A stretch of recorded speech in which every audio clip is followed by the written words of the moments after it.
Baik, teman-teman, silahkan dilihat pada layar masing-masing.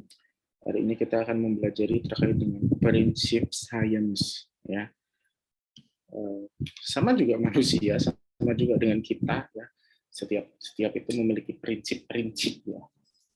Kalau kita sebagai manusia, kita sebagai seorang individu, kita sebagai seorang pribadi, memiliki prinsip-prinsip hidup, ya, prinsip-prinsip. Sama juga dengan sains, ya, sama juga dengan sains.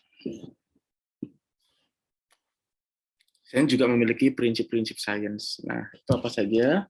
Jadi kalau di sini teman-teman bisa cermati. Nah, pembelajaran sains itu pembelajaran merupakan interaksi antara siswa dengan lingkungannya. Kita sudah memahami ini ya, bahwa sains itu dapat diartikan juga sebagai suatu IPA gitu ya, ilmu pengetahuan alam. Bentar, saya biar enak. Jadi alam IPA atau ilmu pengetahuan alam itu yang mempelajari terkait dengan ilmu pengetahuan alam. Biologi mempelajari terkait dengan makhluk hidup dan interaksinya dengan lingkungan, interaksinya dengan makhluk hidup yang lain, ya. Dan proses-proses yang terjadi dalam makhluk hidup itu sendiri, struktur, baik morfologi, anatomi, ataupun proses dalam fisiologi. Kemudian kimia mempelajari berkaitan dengan unsur-unsur, zat-zat kimia, dan lain sebagainya.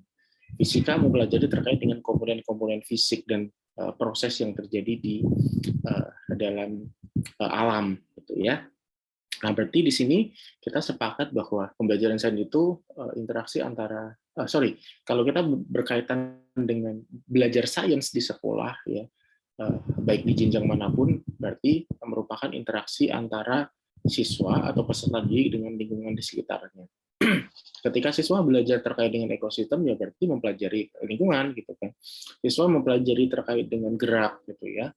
Berarti mempelajari terkait dengan apapun benda-benda di lingkungan sekitarnya yang bergerak. Siswa mempelajari terkait dengan gravitasi, berarti di sekitarnya yang berkaitan dengan sesuatu yang memiliki gravitas, memiliki massa, maksud saya memiliki massa dan hidup di bumi yang berkaitan dengan gravitasi. Kemudian maka pembelajaran sains perlu mengutamakan peran siswa dalam kegiatan belajar mengajar, yaitu dengan diartikan di sini adalah student center.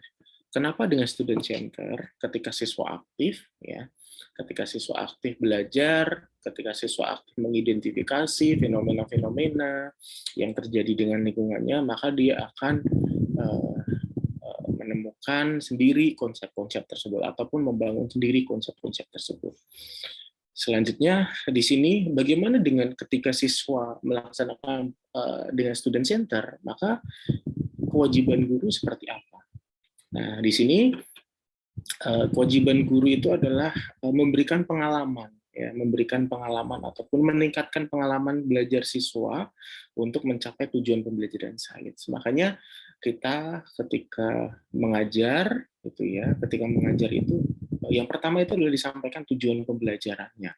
Seperti tadi misalkan tujuan pembelajaran kita itu adalah nanti menganalisis terkait dengan prinsip-prinsip sains, prinsip-prinsip sains. Nah, di sini sebaiknya dalam proses pembelajaran sains itu meningkatkan pengalaman belajar siswa untuk mencapai tujuan pembelajaran sains, meningkatkan pengalaman, menambah pengalaman, memperkaya pengalaman, gitu ya, sehingga ketika dalam proses, jadi gini, harus diartikan bahwa sebuah proses pembelajaran, nah di sini ya, proses pembelajaran itu sebaiknya memiliki kaya pengalaman. Gitu ya. Kenapa? Kalau ini sesuai dengan teori belajar, sesuai dengan teori belajar bermakna, ya, bahwa pembelajaran yang memiliki banyak pengalaman itu nanti akan memberikan kekayaan kepada siswa, kekayaan pengalaman, ya, kekayaan pengalaman nanti juga akan diikuti dengan kekayaan pengetahuan dan lain sebagainya.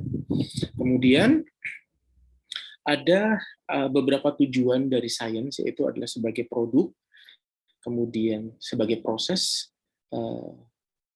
dan sebagai sikap ilmiah. Nah, ini diartikan sebagai seperti ini. Jadi belajar sains itu diartikan sebagai untuk mencapai tujuan dalam ya menghasilkan suatu produk, ya kan. Produk itu tidak harus dalam berupa benda yang nyata gitu ya, tetapi produk itu bisa juga sebagai sebuah pemikiran, sebuah pengetahuan gitu ya, sebuah perubahan sikap gitu ya, dan kemudian juga sebagai suatu keterampilan. Nah, di situ dalam proses belajar sains sebaiknya juga dalam belajar sains sebaiknya juga mengutamakan proses ya, mengutamakan proses pembelajaran. Dan ini kenapa dengan proses itu penting, karena di dalam proses itu akan meningkatkan sikap-sikap ilmiah siswa. Kita tahu ya, sikap-sikap ilmiah. Kenapa kita di belajar biologi itu banyak praktikum misalkan? Kenapa kita di program studi kita di pendidikan biologi ataupun di biologi ataupun di fisika atau pendidikan fisika, kenapa banyak praktikum gitu kan? Karena di situ akan banyak sikap-sikap ilmiah yang dibangun gitu kan. Mulai dari kedisiplinan, ketelitian ya kan. Misalkan ketika kita praktikum apa ya, misalkan biokimia, misalkan praktikum biokimia. Nah, di situ kan nanti akan ada kita menguji makanan, misalkan ya uji kandungan makanan, dan kita diminta untuk menyiapkan alat bahan dan alat dan bahan misalkan. Nah, di situ nanti ada ketentuan-ketentuan yang akan disampaikan ya, yang harus disiapkan gitu. Nah, di situ juga termasuk sikap ilmiah dalam ketelitian gitu kan, dalam mengamati proses gitu kan. Teman-teman mungkin yang sudah praktikum genetika, bagaimana kita praktikum dalam Drosophila melanogaster misalkan ya, pada praktikum itu kita akan menghitung jumlah pewarisan jumlah F1 dan sebagainya. Nah, kemudian di situ nanti juga akan ada ketelitian. Seperti juga misalkan kita di praktikum ekologi gitu ya, ekologi hewan misalkan, untuk mencatat misalkan keragaman juga gitu ya. Nah, di situ juga akan ada ketelitian. Nah, di sini juga termasuk dalam sikap ilmiah. Nah, sikap ilmiah itu penting gitu kan, sikap-sikap seperti kejujuran, kita melaporkan apa adanya, ya, dan lain sebagainya. Nah, kemudian dalam proses tersebut, dalam mencapai tujuan sains tersebut, seorang guru sains itu perlu menerapkan prinsip-prinsip pembelajaran yang tepat. Ya, perlu menerapkan prinsip-prinsip pembelajaran yang tepat. Jadi, prinsip-prinsip sains itu apa saja? Kalau ini merujuk pada bukunya Tohorudin, ada beberapa prinsip-prinsip pembelajaran sains. Di sini ada 4 pilar pendidikan global, ya. 4 pilar pendidikan global nanti akan kita bahas. Kemudian ada prinsip inquiry atau penemuan. Ya, inquiry itu adalah penemuan sendiri, ya, penemuan. Jadi, terus kemudian prinsip konstruktivisme itu adalah membangun konsep, membangun pengetahuan sendiri oleh diri mereka sendiri. Kemudian ada prinsip saling temas. Teman-teman silahkan nanti chat kalau sudah dapat apa itu saling temas. Sains, lingkungan, teknologi, masnya apa? Mas Rizal. Masnya apa coba? Silakan di chat, masnya apa? Benar nggak singkatnya tadi? Silakan kalau mau direkod. S-nya science.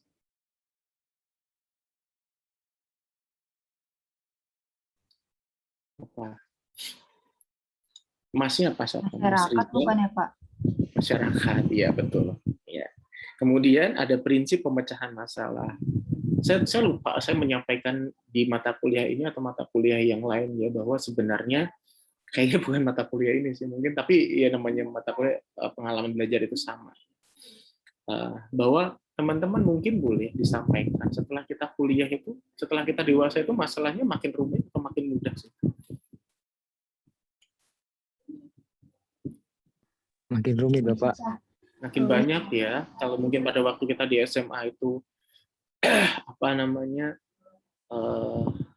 nggak ada uang, misalkan lah ya, nggak ada uang, it's okay gitu ya. Ya punya uang 10.000 ya nggak masalah gitu kan. Kemudian ketika kita sudah mulai kuliah gitu ya, cukup nggak ya ini nanti gitu kan, karena kebutuhan manusia itu kan semakin beranjak dewasa semakin kompleks gitu ya. Nah, inilah yang dimaksud dengan bahwa masalah itu semakin dewasa juga akan semakin kompleks juga karena kebutuhannya juga semakin kompleks. Mungkin pada waktu teman-teman pada waktu di SMA eh, eh, atau mungkin di SMP atau mungkin di SD gitu ya, dalam bersahabat atau dalam berteman gitu ya, ketika teman ada yang tiba-tiba cuek gitu ya, mungkin itu dia kenapa ya gitu kan, dia kenapa ya, ah biarin aja lah besok juga baik lagi gitu kan, mungkin pada waktu di SD atau SMP. Tapi pada waktu kuliah atau pada waktu sekarang di semester 3 atau 5 mungkin berbeda, itu teman saya kenapa ya gitu kan, dia kok tiba-tiba diem gitu kan. Ya bisa jadi sebenarnya dia ada masalah pribadi gitu kan, tapi kita jadi ikutan sensitif gitu sebagainya, padahal bukan ke kita. Terus tiba-tiba ditunggu, ah, mungkin besok udah baik kali ya, kok belum baik-baik juga gitu, padahal sebenarnya dia mempunyai masalah yang lebih kompleks gitu kan, entah masalah pribadi dia, masalah keuangan, masalah kuliah dan lain sebagainya. Nah itu akan berdampak ke hal-hal yang lain, karena kita tahu bahwa teori belajarnya kognitif ya, bahwa semakin dewasa maka kognitif kita, perkembangan kognitif kita juga akan semakin berkembang. Nah, kita juga akan semakin banyak dengan pikiran-pikiran kita, gitu loh. Pikiran-pikiran kita. Nah, ini juga yang sebenarnya prinsip pemecahan masalah. Atau mungkin seperti ini, pada waktu SMA misalkan, nggak banyak PR, gitu kan. Meskipun mata pelajarannya banyak, tapi kok bisa kemana-mana, bisa jalan-jalan, bisa hangout, bisa sering nongkrong. Tapi ketika pada waktu kuliah di biologi atau pendidikan biologi, kok kayaknya nggak sempat nongkrong ya, karena banyaknya tugas. Nah, itu juga termasuk masalah juga gitu. Nah, jadi sebenarnya teman-teman, kalau di sini saya kaitkan ya dengan kehidupan sehari-hari, tugas itu sebenarnya masalah. Masalah yang harus diselesaikan. Jadi kita diberikan tugas, itu sebenarnya diberikan masalah. Gitu ya. Nah, kita bisa nggak menyelesaikan masalah kita, memecahkan masalah kita. Jadi tugas kuliah itu adalah sebagai suatu sarana belajar dari Bapak Ibu dosen untuk melatih teman-teman untuk belajar memecahkan masalah. Jadi bersyukurlah kalau dikasih tugas, gitu ya. Kemudian prinsip pembelajaran bermuatan nilai, nilai-nilai karakter. Mungkin kita bisa mengambil karakter-karakter ya dari alam itu ya nanti. Dan kemudian prinsip pakem, pembelajaran aktif, kreatif, efektif, dan menyenangkan. Saya kurang tahu deh apakah pembelajaran IPA kita sudah dua pertemuan ini sudah aktif atau belum, sudah kreativitas atau belum, sudah efektif atau belum, menyenangkan, entahlah, nanti kita coba analisis ya. Nah, yang pertama itu adalah 4 pilar pendidikan menurut PBB UNESCO ya, kalau nggak salah. Saya mohon maaf kalau salah ya, bagian pendidikan saya sering bolak-balik gitu ya. Ada 4 pilar pendidikan yang kita kenal menurut dari UNESCO. Ada learning to know, belajar untuk mengetahui, jelas lah ya, bahwa sebenarnya pilar yang pertama itu adalah tujuan siswa belajar itu adalah untuk meningkatkan kompetensi, meningkatkan pengetahuan, gitu ya. Jadi sebenarnya ini bisa diukur dengan berbagai macam seperti exam gitu ya, kemudian tes ya, pretest, post test, kita bandingkan antara pretest dan post test. Itu adalah 4 pilar. Pilar pertama dari pendidikan terkait dengan learning to know, bahwa setelah belajar kita akan menjadi lebih tahu gitu ya, kita bisa menjadi arif, bisa menjadi lebih bijaksana gitu ya. Kemudian ada learning to do ya, belajar untuk berbuat gitu ya, bahwa setelah kita mengetahui maka sumbangsi apa kita sebagai suatu khalifah di bumi ini untuk bisa melakukannya, berbuat baik terhadap alam, bisa menjaga alam dan sekitarnya. Learning to be, untuk menjadi seseorang yang lebih baik gitu ya, dalam tadi kalau kita kaitkan dengan fungsinya sebagai manusia yang menjaga alam ya, di muka bumi. Dan kemudian adalah learning to live together, belajar bahwa belajar itu adalah untuk belajar untuk hidup bersama-sama, hidup bermasyarakat gitu. Jadi kalau kita kaitkan di sini ada sifat yang namanya egosentris gitu ya. kita sebagai manusia itu apakah memang sudah bisa hidup bermasyarakat atau belum. Nah ini kalau kita kaitkan dalam pembelajaran kita sehari-hari, kenapa kok pembelajaran atau tugas itu dibagi kelompok, praktikum dibagi kelompok, gitu ya. Nah ini adalah salah satu implementasi dari pilar keempat ini dalam pilar pendidikan ya, bahwa hidup bersama-sama, bahwa kita nanti akan hidup bersama-sama, kita hidup nanti akan hidup di tengah masyarakat. Teman-teman nanti ketika menjadi bekerja ya, nanti misalkan menjadi guru, nanti akan tidak hanya hidup sendiri, tapi juga nanti akan belajar menghadapi siswa, belajar menghadapi guru-guru yang lain, belajar menghadapi bahkan ketika kita di masyarakat pun kita punya tetangga, gitu kan.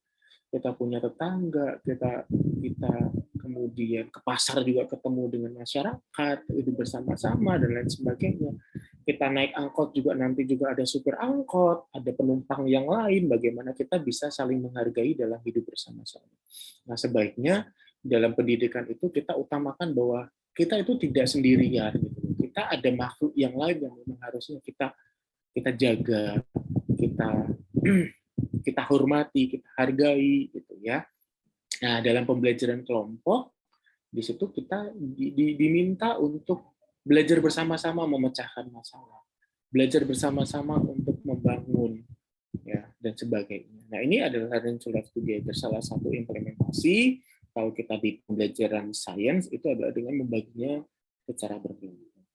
Kemudian prinsip yang selanjutnya apa? Yaitu adalah prinsip inquiry yang tadi sudah disampaikan. Inquiry itu adalah penemuan, pembuktian, gitu ya, menemukan sendiri, membuktikan sendiri, gitu kan. Kalau kita pada praktikum biokimia ada misalkan ada kandungan karbohidrat dan sebagainya, nanti akan ditandai dengan perubahan warna. Nah ini sesuai dengan teorinya siapa, sesuai dengan prinsip teorinya siapa, ya. Nah kemudian ketika seperti itu maka kita akan tahu. Nah kita memahami bahwa sebenarnya seorang anak itu memiliki rasa ingin tahu, curiosity yang sangat tinggi itu ya. Jadi sebagai manusia anak misalkan ya, ketika dia beranjak usia balita dia belajar mulai dari belajar berjalan, belajar berbicara. Ketika anak tersebut itu sudah belajar, sudah mahir, sudah lancar berbicara, maka dia akan banyak menemukan atau dia akan banyak melontarkan pertanyaan-pertanyaan. Nah ini ada sebenarnya sesuai dengan perkembangan kognitif mereka karena rasa ingin tahunya tinggi gitu, ya. Tetapi entah kenapa semakin dewasa rasa ingin tahunya kok semakin tinggi juga, tapi kok malah menjadi yang negatif gitu ya, jadi kepo gitu loh. Jadi sebenarnya kepo itu kan rasa ingin tahu juga ya, tapi rasa ingin tahu yang bersifat negatif kalau menurut saya. Jadi ini juga nanti pergeseran makna ya, bahwa rasa ingin tahunya bergeser ke yang negatif. Anak-anak SD coba ditanya gitu kan, apa menurut jawaban kamu? Ih, Bu Guru, Bapak Pak Guru kepo deh gitu kan. Nah sebenarnya ini adalah dampak dari sosial media juga ya, bahwa sebenarnya ya kalau kita artikan bahwa kepo itu adalah hal yang bersifat negatif, sedangkan rasa ingin tahu yang tinggi, yang baik, yang positif itu berkaitan dengan pengetahuan mereka, berkaitan dengan untuk membangun jiwa dan diri mereka, gitu ya. Kemudian yang kedua itu adalah alam sekitar penuh dengan fenomena dan fakta. Mungkin pada waktu teman-teman masih kecil ya, atau kita pada waktu masih kecil, pada waktu bulan purnama ataupun bulan separuh, kita nanti akan sering melihat langit, gitu, melihat bintang. Kenapa ya kok bintang itu kok berkedip-kedip? Kenapa kalau kita berjalan bulan kok mengikuti kita berjalan seolah-olah, gitu kan? Terus kenapa lagi misalkan pertanyaan-pertanyaan yang sering muncul berkaitan dengan fenomena atau fakta. Kenapa misalkan kalau kita berjalan di aspal melihat di aspal pada waktu matahari terik itu kok seolah-olah ada seperti mata air gitu yang disebut dengan fata morgana. Kita mungkin belum tahu seperti itu ya, tetapi muncul pertanyaan berkaitan dengan fenomena dan fakta. Ya. Nah, kenapa kok pada waktu setelah hujan misalkan ada pelangi gitu ya, dan kenapa sekarang jarang sekali ditemukan pelangi gitu. Mungkin pertanyaan-pertanyaan itu masih berlanjut sampai sekarang gitu ya. Nah, ini sebenarnya ya ilmu pengetahuan alam itu didasarkan dari rasa ingin tahu itu sendiri gitu ya. Bahwa kita tahu bahwa sejarah dari teori-teori yang dikemukakan oleh para ahli itu juga didasarkan dari rasa ingin tahu dan kemudian percobaan-percobaan yang berulang kali gitu ya. Misalkan kita kaitkan bahwa kenapa kok matahari terbitnya dari timur, tenggelamnya di barat. Berarti yang mengelilingi yang menjadi pusat tata surya itu adalah bumi gitu kan ya. Bahwa bumi ada sebagai pusat tata surya atau geosentris. Dan ternyata berdasarkan risetnya Nicolaus Copernicus, ya kan, tidak seperti itu, tetapi adalah matahari. Dan itu adalah sebagai suatu fenomena. Fenomena pergerakan matahari, fenomena pergerakan bulan, dan lain sebagainya. Yang sebenarnya itu tampak seperti nyata, tetapi sebenarnya bukan sesuatu hal yang nyata ataupun yang berupa fenomena saja. Gitu ya. Nah, ini menurut Istiqomah bahwa inquiry diawali dari pengamatan terhadap fenomena. Dilanjutkan dengan kegiatan bermakna untuk menghasilkan temuan yang diperoleh sendiri oleh siswa. Pengamatan terhadap fenomena. Misalkan teman-teman pada waktu mata kuliah biologi umum misalkan ya diminta untuk mengamati lingkungan sekitar, mana kelompok terkait dengan biotik, komponen biotik dan komponen abiotik misalkan. Nah, diminta untuk mencatat apa itu komponen biotik misalkan.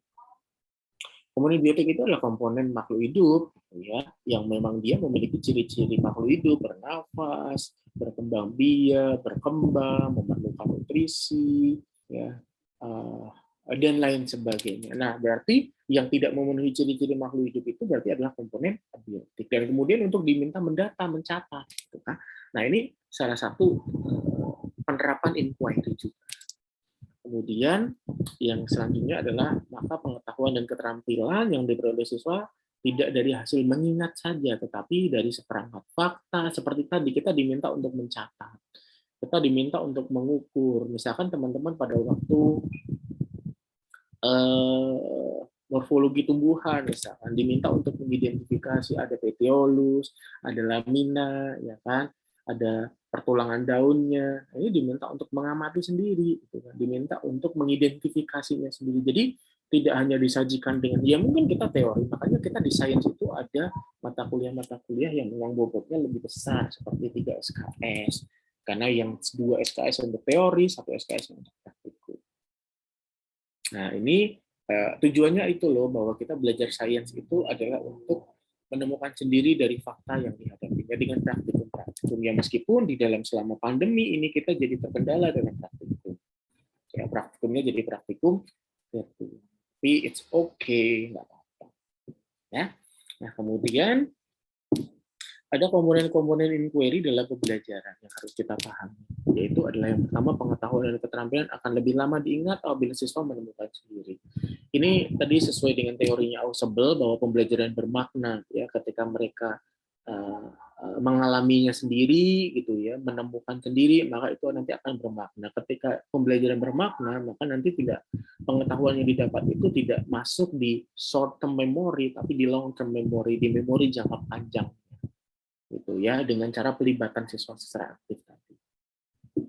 Kemudian yang kedua, informasi yang diperoleh siswa akan lebih mantap gitu ya, lebih yahut gitu loh, apabila diikuti dengan bukti-bukti atau data yang ditemukan sendiri oleh siswa. Teman-teman pada waktu field trip, pada waktu praktek ke lapangan gitu kan, mereka teman-teman akan menemukan sendiri, oh ternyata lumut itu hidupnya, habitatnya itu ada yang terestrial, ada yang epifit, gitu ya.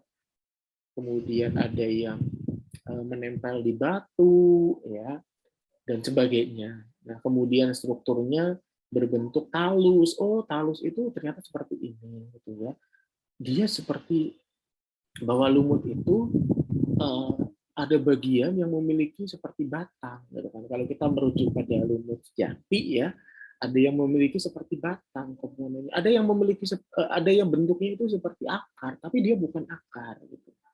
Nah, itu ketika ditemukan sendiri, berhadapan sendiri dengan yang dipelajarinya, maka nanti akan lebih bermakna itu tadi ya, dan bukti-bukti atau data yang ditemukan oleh siswa.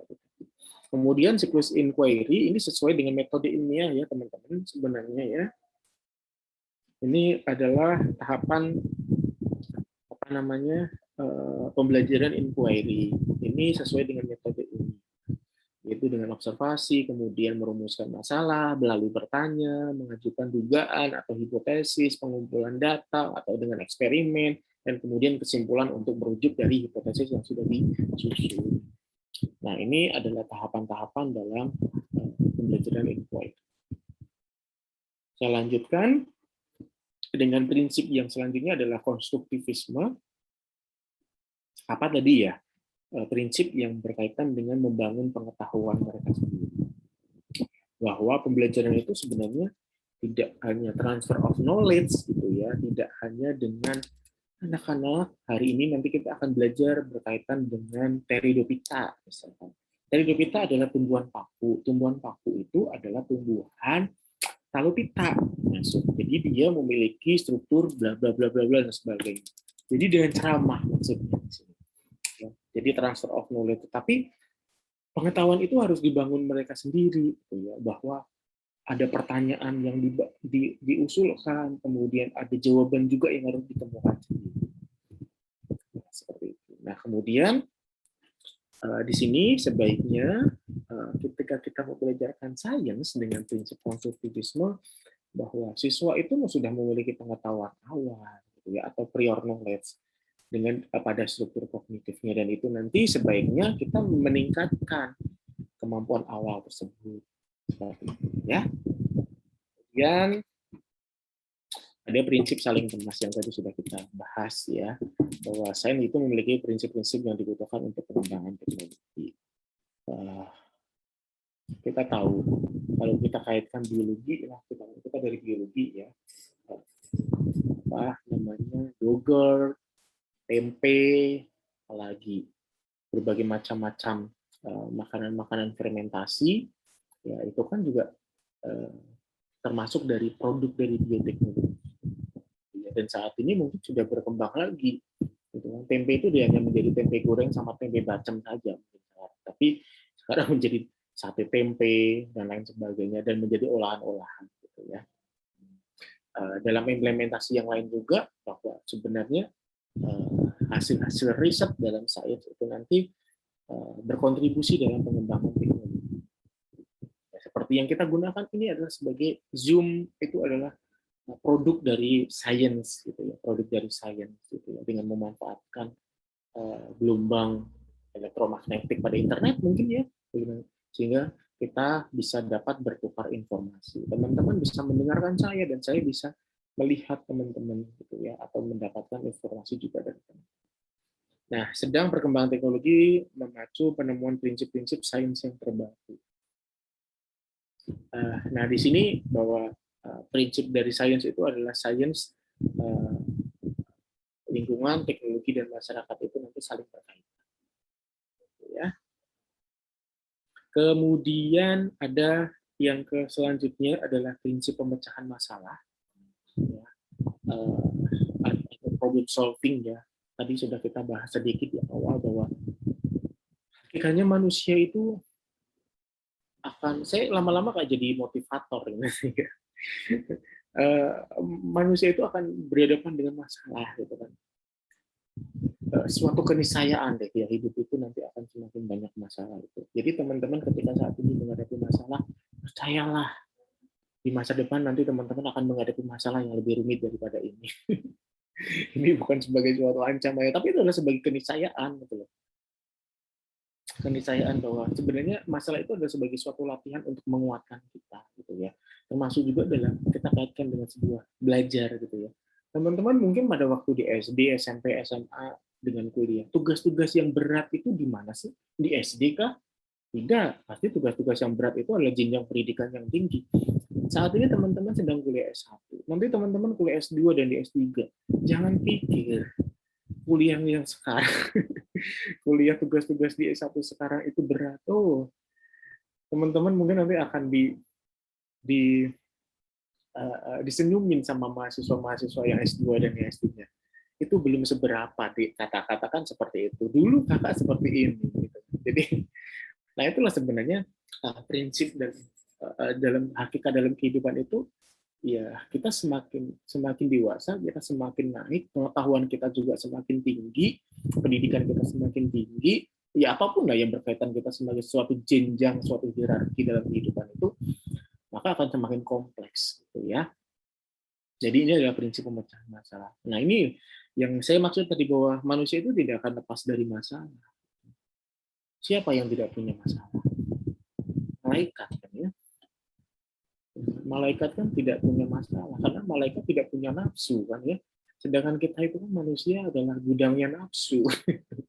Ya gudangnya nafsu. Makanya kita punya masalah ya. Ketika harapan ya harapan itu nanti kan berwujud dalam suatu ambisi, suatu nafsu dan sebagainya ya. Bahwa manusia itu punya harapan gitu kan ketika harapan itu tidak sesuai dengan realita, tidak sesuai dengan fakta, maka nanti di situ akan muncul suatu masalah gitu. Ya, IPK saya 2,9 gitu kan. Sehingga saya tidak bisa mengambil mata kuliah 24 SKS gitu kan. Harapan saya sebenarnya IPK saya cukup aja 3,0 deh gitu kan biar bisa mengambil sebuah mata kuliah.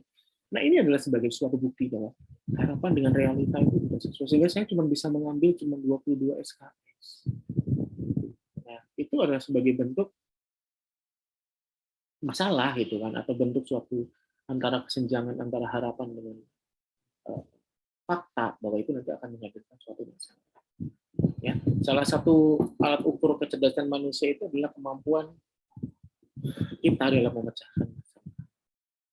Nah, ini. Jadi makanya dalam pembelajaran sains itu kita perlu menerapkan prinsip-prinsip agar siswa terlatih untuk menyelesaikan suatu masalah. Seperti yang tadi sudah saya sampaikan, kita diberikan tugas, teman-teman silakan nanti observasi di sekitar rumah, identifikasi mana yang kelompok makhluk hidup dan kelompok mana yang termasuk dalam makhluk tidak hidup. Nah ini masalah kan ya, kita diminta untuk mengidentifikasi, kemudian laporkan dalam berupa tabel. Interaksi apa yang terjadi, atau perilaku apa yang terjadi. Nah, ini adalah sebagai bentuk suatu masalah. Kita diminta untuk mengidentifikasi dulu. Maka di sini ada keterampilan untuk mengidentifikasi. Gitu.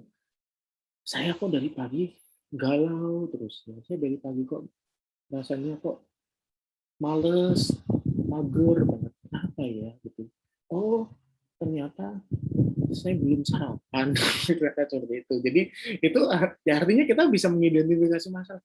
Saya karena rajinnya mengerjakan tugas, jadi lemes banget. Oh ternyata saya tadi belum sarapan. Apa yang harus dilakukan? Ya makan gitu. Misalkan, jadi itu adalah kebutuhan. Saya kok uang banyak, gitu ya misalkan. Uang di dompet saya banyak di ATM, apalagi gitu ya misalkan. Saya nilai-nilai saya bagus, IPK saya 4,0 misalkan. Atau misalkan tugas-tugas saya semuanya sudah selesai saya kerjakan gitu kan. Apalagi misalkan orang tua saya sangat sayang sama saya, keluarga saya juga sangat sayang sama saya gitu ya, teman-teman saya semuanya baik gitu ya, tidak ada masalah, tapi kenapa ada yang belum, oh ternyata misalkan saya selama ini tuh selama ini saya jarang beribadah gitu kan, sehingga hati saya, jiwa saya tidak tenang. Ya, kalau misalkan kita di agama Islam dikenal dengan istiqroz gitu ya. Nah, kita diberikan banyak kelimpahan, rezeki, kecerdasan, kecantikan, ketampanan, tapi kita mungkin lupa dengan itu semua, bahwa itu semuanya berasal dari mana dan semuanya dari mana. Nah ini adalah sebagai bentuk suatu masalah juga. Gitu. Jadi keterampilan yang pertama yang harus dibangun adalah bagaimana kita mengidentifikasi masalah. Ya kan? Mengidentifikasi faktor-faktor penyebabnya dan kemudian memecahkan masalah. Itu tadi.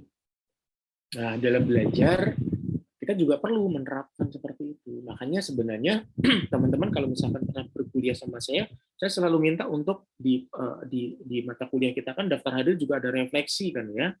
Refleksi belajar itu sebagai bentuk kita untuk mampu mengidentifikasi masalah. Hari ini kuliahnya terkait dengan prinsip sains. Masalahnya apa ya? Masalahnya saya belum paham terkait dengan prinsip yang pemecahan masalah. Gitu. Kenapa gitu ya? Karena mungkin pada waktu disampaikan ini saya sedang melamun. Gitu. Lalu apa solusi yang saya tawarkan? Gitu. Apa solusinya? Gitu.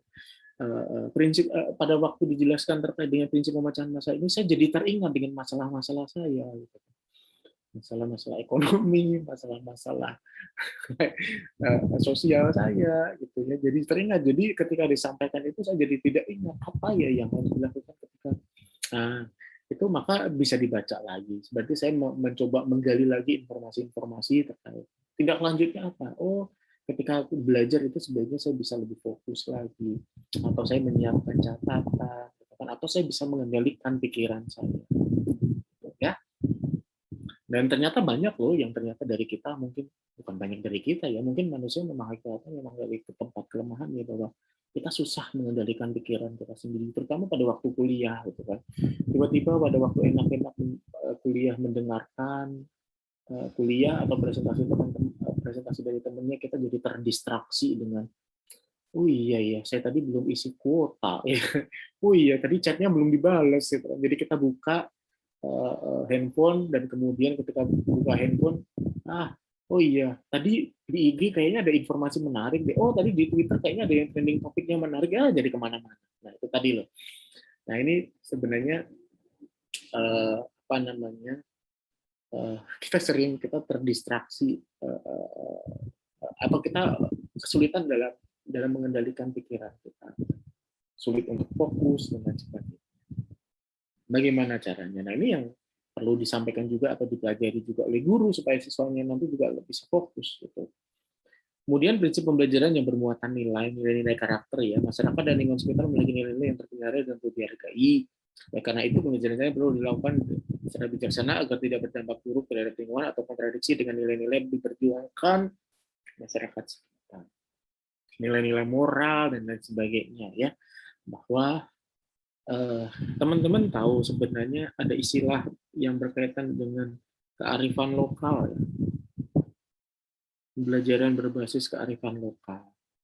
Ya, misalkan kalau kita di mana ya,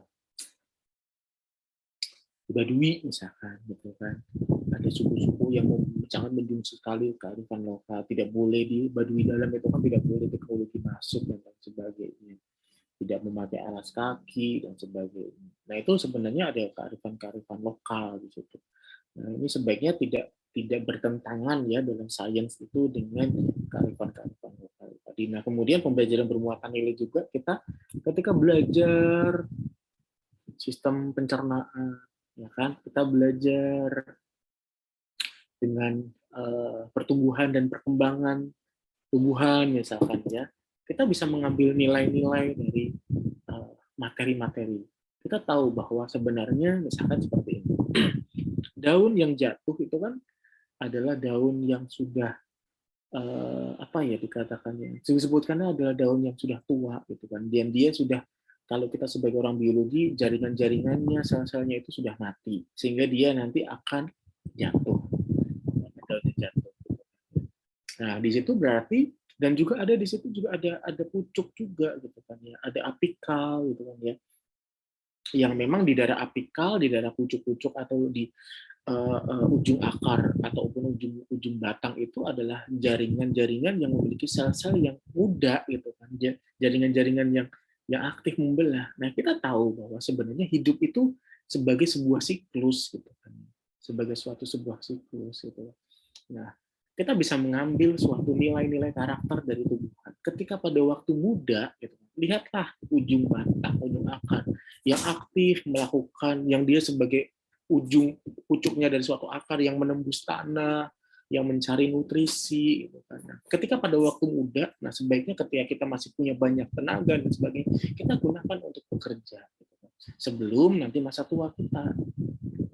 Kalau misalkan pada ujung batang, maka dia akan tembus gitu kan, mencari cahaya sebagai bentuk kita bisa kaitkan juga itu dengan misalkan apa namanya gerak pada tumbuhan ya yang mencari cahaya dan lain sebagainya gitu ya.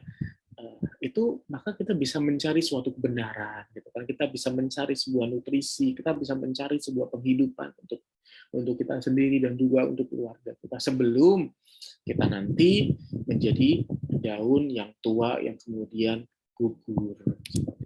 Jadi pada waktu masa muda kita gunakan untuk bermanfaat, untuk melakukan fotosintesis sebelum sel-sel klorofil kita, sel-sel klorofil lagi kloroplas kita selesai gitu ya. Sebelum tenaga-tenaga kita habis. Nah, itu sebenarnya kita bisa tanamkan gitu.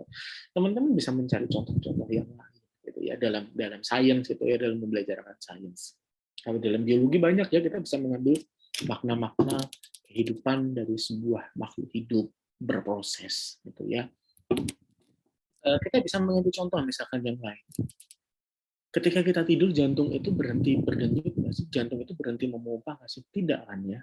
Nah, di situ kita bisa bahwa ketika orang-orang yang sudah meninggal, jantungnya masih berdenyut, berdetak, tidak masih memompa darah nggak? Tidak. Bahwa sebuah organ gitu ya, sebuah organ yang ketika kita bahkan dari dalam belum dilahirkan pun masih di dalam kandungan pun dia sudah bergerak, tetapi dia akan ada masanya untuk berhenti. Gitu. Jadi ya hidup itu kita bisa kaitkan bahwa ada permulaan juga ada akhir. Nah itu kita bisa tanamkan bahwa ya jantung yang kita punya, kita bersyukur masih punya jantung yang terus berdenyut, jantung yang terus berdetak, jantung yang terus berusaha memompa dengan sehat, gitu kan ya. Ada yang teman-teman mungkin bisa mengingatkan siswa-siswa kita masih punya ginjal yang sebagai suatu, teman-teman mungkin bisa hadirkan lah gambar apa mesin pencuci darah gitu kan ya. Kita bandingkan untuk bisa bersyukur gitu. Ini nilai-nilai ya, nilai-nilai tadi ya, untuk bisa menghasilkan bersyukur pada siswa. Bisa dihadirkan apa namanya mesin pencuci darah sebesar itu. Gitu. Nah, sedangkan kita punya mesin pencuci darah yang dikaruniai oleh Tuhan, yang dikaruniai oleh Allah di dalam tubuh kita yang tidak berhenti bekerja. Gitu kan. Nah, bayangkan kita tidak punya ginjal. Gitu kan. Kita membawa mesin itu kemana-mana dan kita nggak mungkin bisa membawa, kita hanya bisa terbaring. Gitu kan. Kita hanya bisa terbaring untuk bisa kita hidup, kita mengandalkan mesin itu. Nah, itu adalah salah satu nilai-nilai yang bisa kita tanamkan. Lalu bagaimana? Kita punya 2 ginjal. Dijual aja buat iPhone 13. Ya, atau apakah semurah itu? Enggak, gitu kan ya. Saya yakin iPhone 13 itu tidak sebanding dengan ginjal kita gitu kan. Jadi kita harus rawat. Kita punya 2 ginjal, itu kan yang harus kita rawat. Dengan cara apa? Bagaimana? Dengan cara minum air putih, air mineral, ya kan? Dengan tidak banyak mengkonsumsi makanan-makanan yang dapat mengganggu ginjal, gitu kan ya. Kita bisa menghadirkan fakta-fakta seperti itu.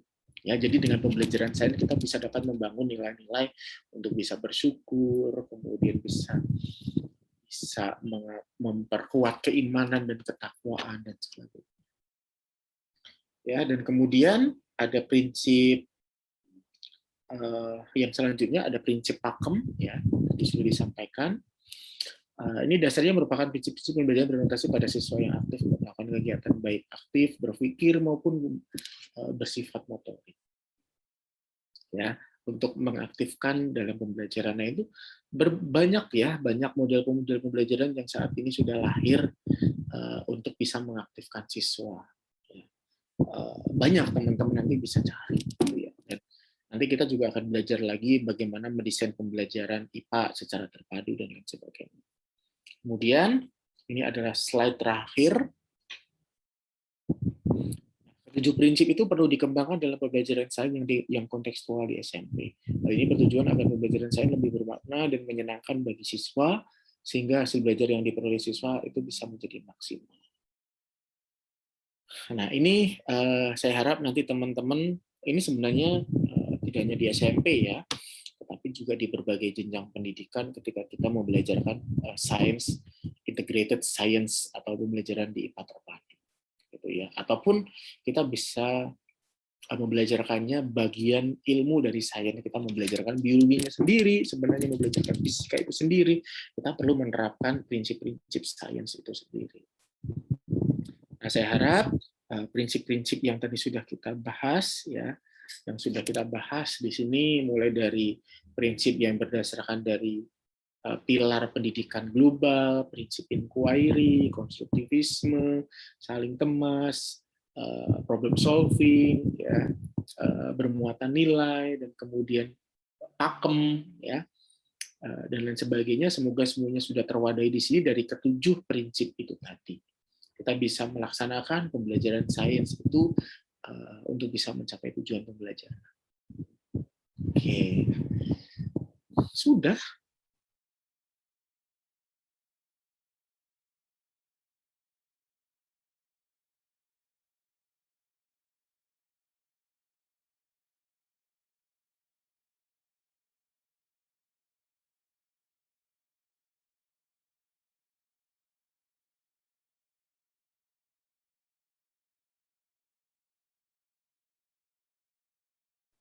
Halo, tes. Ya keluar ya. Oh iya, pantesan nggak ada. Kayaknya nanti pakai device baru deh. Mungkin Oke. tanya jawab kali ya, diskusi kali ya sama Bapak. Iya, kayaknya salah pencet nih bapaknya.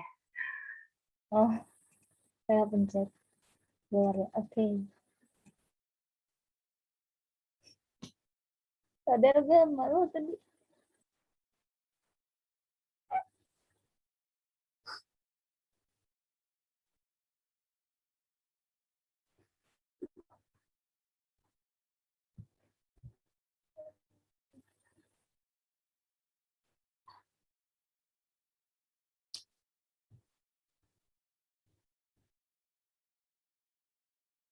Dan sudah tersambung di sumber penghidupan. Sudah selesai slide-nya, dan masih ada waktu. Silakan apabila ada pertanyaan yang ingin disampaikan oleh teman-teman semuanya. Saya harap ada pertanyaan ya. Kalau ada pertanyaan, saya kasih tugas. Saya izin tanya, Pak. Silakan. Ya. Tugasnya itu deh. Ya. Nama saya Anissa Khalifah. Saya izin bertanya mengenai prinsip saling temas tadi. Kan ada pendekatan sains, lingkungan, teknologi, dan masyarakat. Berarti kita itu sebagai guru harus mempunyai skill dalam keempat bidang tadi gitu kan ya Pak. Tapi kalau misalkan salah satunya kita ada yang kurang, misalkan dalam bermasyarakatnya kita kurang bersosialisasi, tapi kita ke siswa bisa bersosialisasi, tapi mungkin ke guru lain atau ke lingkungan itu kurang gitu. Terus apakah si saling temas tadi bisa diseimbang gitu Kak? Walaupun salah satunya ada yang kurang. Terima kasih. Ya, baik. Terima kasih pertanyaannya. Mungkin perlu saya konfirmasi ulang ya. Sebenarnya kalau dalam prinsip saling temas itu adalah sains, lingkungan, teknologi dan masyarakat itu saling berkaitan, gitu ya. Mungkin yang dimaksud oleh bahwa suatu sains itu nanti akan berdampak pada lingkungan, gitu kan ya. Sains akan berdampak pada suatu teknologi dan akan dipergunakan oleh masyarakat. Nah, mungkin yang dimaksud pertanyaannya oleh Anissa ini adalah terkait dengan kompetensi guru, mungkin ya. Kompetensi guru sebagai guru sains. Ada 4 ya, ada kompetensi pedagogi, kompetensi sosial. Nah, ini ada kompetensi sosial tadi. Kompetensi pedagogi bagaimana kita membelajarkan ya, kita mendesain pembelajaran, merencanakan, kemudian memproses pembelajaran, menerapkan proses pembelajaran itu dan mengevaluasinya. Dan pertanyaannya mungkin berkaitan dengan bagaimana sosial kita dengan masyarakat itu. Sebenarnya begini, kenapa kita harus menelusuri ya, mengobservasi itu.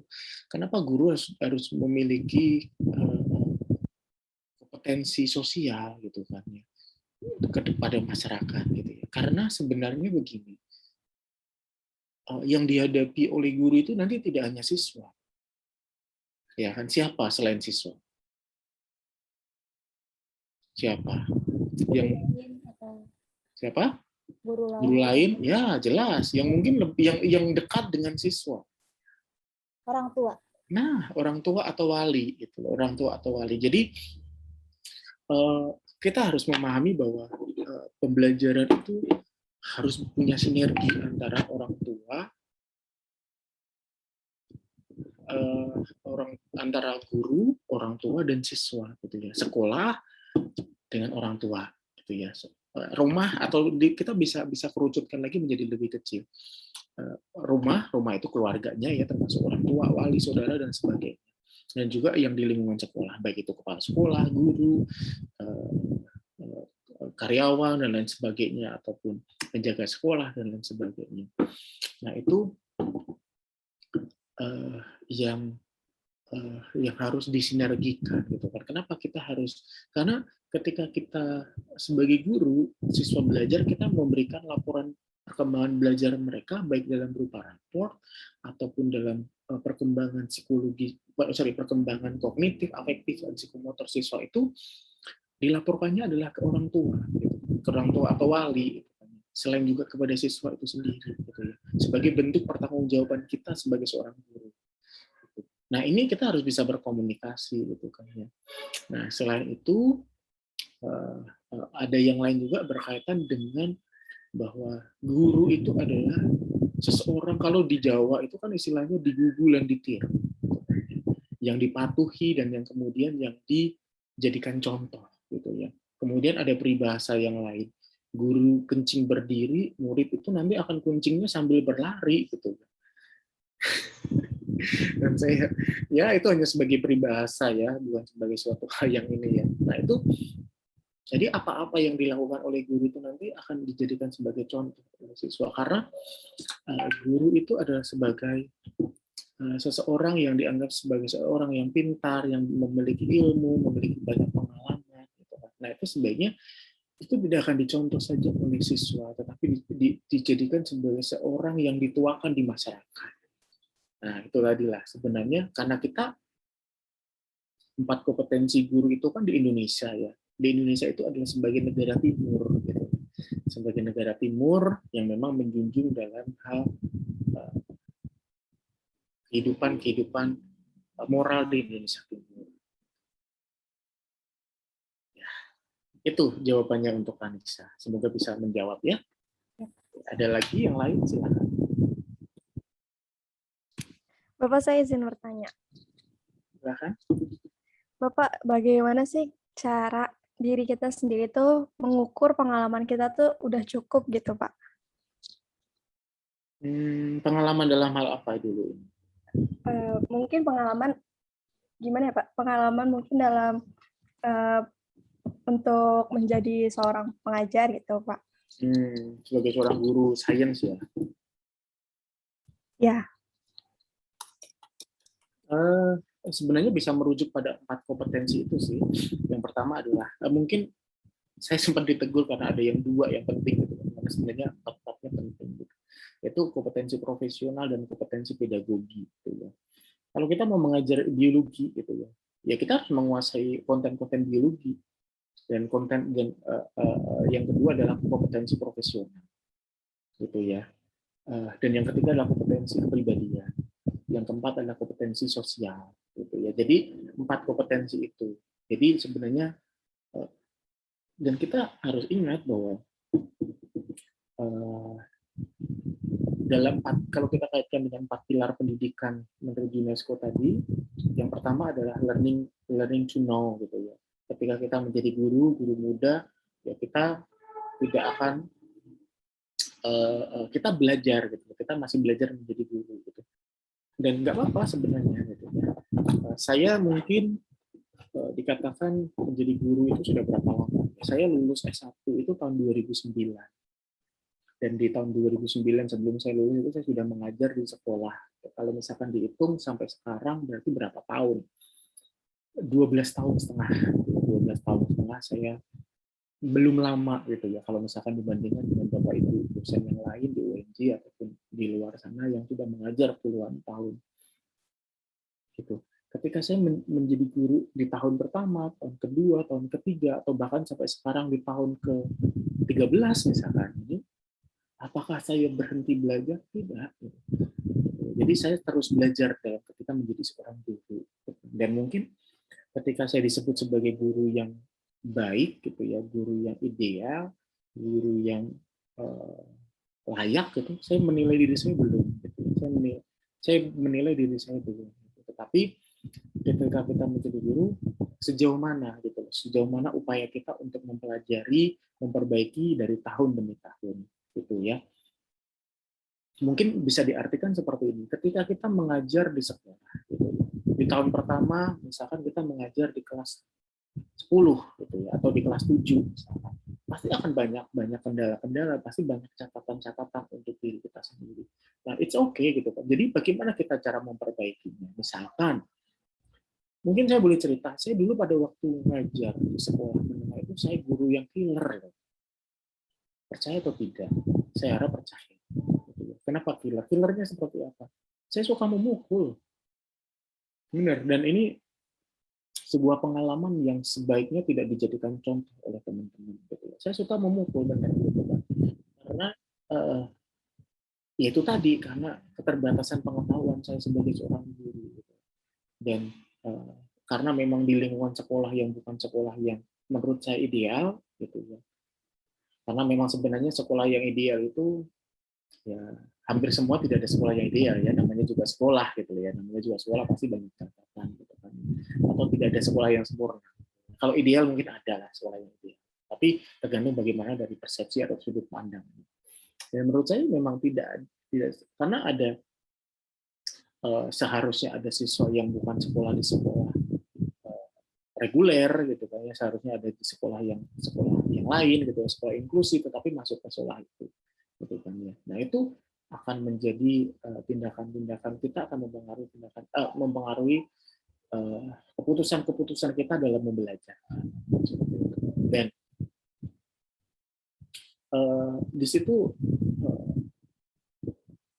saya banyak melakukan sebuah treatment gitu ya, sebuah perlakuan untuk bisa mencapai pembelajaran IPA yang ideal di SMP tersebut gitu kan ya.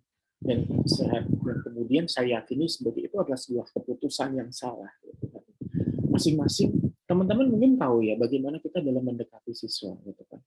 Kalau teman-teman sudah belajar di pengelolaan pembelajaran, kita menghadapi siswa itu berbagai macam gitu. Ya, misalkan seperti ini. Teman-teman ini kan ada pendidikan biologi A dan ada pendidikan biologi B, ya kan? Dan itu kita tahu di biologi itu ada sebuah kecenderungan, gitu kan ya, sebuah kecenderungan. Dan salah satu ciri dari makhluk hidup itu adalah beradaptasi, gitu ya. Saya yakin ini juga disadari oleh teman-teman. Oh iya, gitu kan. Nggak tahu apakah ini disebut sebagai suatu adaptasi atau bukan, gitu ya. Seharusnya sih bukan kalau contoh yang saya sebutkan. Teman-teman saya saja begini, saya jadi ikut-ikutan aja gitu kan. Teman-teman saya saja mengumpulkannya nggak tepat waktu, saya kerjakan nanti Seharusnya ini bukan sebagai suatu definisi adaptasi. Tapi ini adalah ya mungkin nggak tahu juga, karena kalau kita merujuk pada suatu definisi adaptasi adalah penyesuaian diri terhadap lingkungan gitu kan. Ya, kita menyesuaikan diri terhadap lingkungan yang sebelumnya kita rajin, kemudian kita ketemu dengan lingkungan yang tidak mendukung, maka kita akan menjadi seperti layaknya lingkungan tersebut. Ya. Nah, ini nanti juga akan ada kecenderungan akhirnya gitu kan ya. Kecenderungan bahwa saya yakin gini, teman-teman itu akan memilih sahabat yang memang setipe gitu kan ya. Setipe gitu kan, yang kalau sekarang gue menyebutkannya adalah sefrekuensi gitu kan ya, yang nyambung, yang pemikirannya sama, yang diajak ngobrolnya nyambung. Nah, itu adalah suatu bagian dari biologi juga, bahwa makhluk hidup itu akan berkumpul dengan akan kecenderungan berkumpul dengan yang sama dengan dirinya sendiri gitu ya. Itu adalah sebuah keniscayaan sebagai suatu motif itu. Nah, di pendidikan biologi A dan pendidikan biologi B juga mungkin seperti itu gitu kan ya. Yang memiliki keragaman, yang memiliki karakteristik.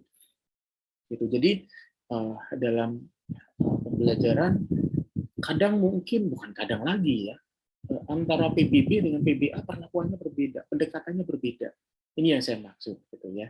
Jadi itulah kemudian yang akhirnya kita bisa mengevaluasi. Jadi kalau saya merujuk pertanyaannya tadi, jangan khawatir untuk tidak menjadi seorang yang ideal atau guru yang ideal atau pengajar yang ideal, tetapi bagaimana upaya kita untuk menjadi guru yang ideal, bagaimana upaya kita untuk terus belajar, gitu ya. Kalau dikenalkan sebenarnya adalah belajar seumur hidup kan ya. Belajar itu tidak harus di pendidikan formal, gitu ya, tetapi dimanapun kita bisa belajar dari pengalaman, kita bisa belajar dari lingkungan, bahkan kita sebagai guru pun kita bisa belajar dari siswa. Bahkan saya pun sebagai seorang dosen di sini ya, saya belajar kok dari teman-teman semuanya. Saya belajar dari teman-teman semuanya banyak hal. Seperti itu, semoga menjawab pertanyaannya ya. Kalau secara administratif jelas gitu ya, untuk menjadi seorang guru itu adalah sarjana pendidikan atau yang sudah PPG. Itu saja gitu kan. Tapi sebenarnya menurut saya tidak itu hanya administratif saja gitu kan. Seperti saya misalkan untuk menjadi dosen yang profesional itu harus mengikuti sertifikasi dosen gitu. Lalu apakah seorang dosen yang belum sertifikasi belum dikatakan profesional? Belum tentu gitu kan. Atau saya ketika sudah sertos apakah saya sudah profesional? Belum tentu juga. Nah, bagaimana kita dalam melaksanakan hak dan kewajiban kita, terutama kewajiban. Ada yang lain silahkan. Mungkin dari saya Bapak ya. Oke, silahkan Yaki Nurul. Ya, saya bertanya dan juga kurang paham gitu Pak terkait prinsip hakim sendiri. Itu ya, di prinsip hakim itu kan berorientasinya ke orang-orang yang aktif atau orang yang intelektualnya tinggi gitu Pak ya. Atau berpikirnya itu cerdas atau bagaimana gitu. Nyeleneh juga Pak, gak apa-apa ya Pak ya nyelenehnya. Dengannya gini, untuk orang-orang yang tidak aktif atau orang-orang yang bodoh atau orang-orang yang berpikirnya kurang kurang berimajinasinya tinggi gitu ya. Itu juga menggunakan prinsip hakim sendiri atau ada prinsip lain untuk orang-orang yang bodoh atau orang-orang yang pengen belajar gitu Bapak. Soalnya di prinsip hakim sendiri itu merujuknya ke orang-orang yang aktif gitu Bapak atau orang-orang yang pintar gitu. Ya seperti itu Bapak. Ya, baik. Untuk host dan co-host saya mohon diizinkan sharing lagi. Tadi pertanyaannya berkaitan dengan Prinsip pakem. Prinsip pakem ya. Mungkin kita coba ulas lagi. Sudah ya? Oke, terima kasih.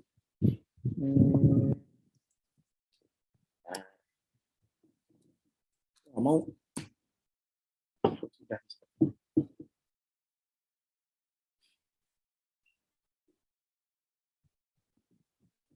tertampil di layar ya.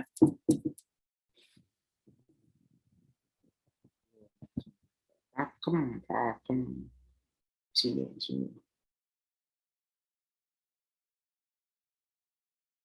Oke ya. Jadi sebenarnya pakem itu adalah pembelajaran yang aktif, kreatif, efektif dan menyenangkan. Nanti silakan teman-teman nilai sendiri pembelajaran kita itu sudah meliputi ini semua atau belum gitu ya. Dan kalau sekarang mungkin belum ya, karena memang saya desain di awal ini memang penyampaian oleh dosen gitu ya. Jadi pembelajaran aktif, pembelajaran kreatif ini sebenarnya tidak ditujukan untuk mereka yang memiliki kecakapan hidup yang tinggi gitu ya, atau yang memiliki kemampuan akademik yang tinggi gitu ya. Tetapi siswa dengan kemampuan akademik tinggi, sedang ataupun rendah, ataupun siswa yang memiliki kecakapan hidupnya yang masih low atau yang masih middle, itu juga seharusnya dibelajarkan dengan cara yang aktif, kreatif, efektif, dan menyenangkan. Contohnya seperti apa? Sebenarnya begini, teman-teman mungkin pada waktu di semester 1 ingat nggak? Kesulitan dalam praktikum, kesulitan dalam menuliskan laporan, ya kan? Masih belajar dalam menyesuaikan diri ketika masuk di prodi biologi dan prodi pendidikan biologi, misalkan, ya kan? Nah, sebenarnya salah satu contoh pembelajaran aktif yang berpusat kepada siswa itu adalah praktikum itu sendiri. Ya, saya memberikan contoh adalah dengan cara praktikum. Praktikum yang praktek siapa? Apakah dosennya? Apakah asisten dosennya? Aslabnya? No, ya kan? Siswa gitu kan. Siswa diminta bawa tumbuhan, siswa diminta bawa. Kalau saya dulu sih ya itu nyari sendiri gitu ya. Baik yang hewan juga gitu kan, nyari kadal, sampai sedih juga sih kalau di praktikum anatomi hewan udah disimpan seminggu praktek kada, mau praktikum paginya dimakan kucing gitu kan, dimakan tikus kadalnya. Akhirnya saya beli di kampus dan ada yang jual gitu. Nah, itu ada salah satu pembelajaran yang aktif di mana siswa ataupun mahasiswa itu nanti diminta gitu kan, untuk menyediakan preparat sendiri gitu. Sebagai contoh, ketika teman-teman pada praktikum morfologi tumbuhan misalnya diminta untuk membawa daun misalkan ya, daun mangga ataupun daun apapun lah misalkan. Nah, nanti teman-teman akan diminta membawa gitu kan ya, untuk menemukan sendiri habitatnya dari tumbuhan tersebut. Kemudian diminta untuk mengamati gitu kan ya. Mengamati. Saya dulu sampai ingat gitu kan, di bis bawa-bawa tumbuhan gitu ya. Dilihatin banyak orang, ngapain gitu kan. Ya, mungkin orang kalau yang tahu, kalau di kampus kan tahu ya, kalau mahasiswa biologi memang suka bawa-bawa makhluk hidup gitu ya ke kampus gitu ya. Tapi it's okay, nggak apa-apa. Itu sebenarnya adalah proses gitu ya. Nah, sebenarnya kita harus mengaktifkan itu sendiri. Gitu kan. Kita harus mendesain pembelajaran itu sendiri. Jadi siapapun dia, siswa itu sendiri, siapapun siswa itu sendiri, entah dia kemampuan. Jadi sebenarnya kalau dalam pembelajaran kelas yang normal, teman-teman mungkin tahu ya, sudah belajar statistika, ada yang namanya kurva norma, ada yang namanya kurva tidak normal. Ya, di sini contohnya. Salah. Begini sih gambarnya. Sorry. Saya hapus dulu. Nah, sebenarnya ada yang kurva normal itu kan kurva yang berbentuk lonceng ya. Berbentuk lonceng seperti ini. Nah, ini dapat diartikan sebagai bahwa suatu kelas itu, kelas yang ideal itu adalah dengan distribusi kemampuan yang normal gitu ya. Artinya bagaimana? Siswa yang memiliki kemampuan akademik rendah, ini saya bagi misalkan begini. Akademik rendah, maka dia jumlahnya sama dengan jumlah yang memiliki akademik tinggi. Ya, nah siswa yang dengan akademik rata-rata atau tengah-tengah itu dia akan lebih banyak. Nah, inilah sebenarnya dalam pembelajaran kooperatif, siswa yang memiliki akademik tinggi, siswa yang memiliki akademik tengah-tengah, siswa yang memiliki akademik rendah itu sebaiknya dijadikan dalam satu kelompok untuk saling bekerja sama. Ya, jadi pembelajaran pakem itu sebenarnya tidak ditujukan untuk yang mereka memiliki akademik tinggi ataupun hanya mereka yang memiliki akademik tinggi saja, tapi ini dibenarkan untuk siswa gitu kan. Yang sudah tinggi akan semakin bagus, semakin tinggi, yang belum maka akan semakin yang belum juga akan memiliki keaktifan seperti itu. Begitu ya, siapa tadi yang bertanya? Si Nurul, Ahmad Nurul. Semoga bisa terjawab. Saya Bapak. Terima kasih banyak Bapak. Iya, oke.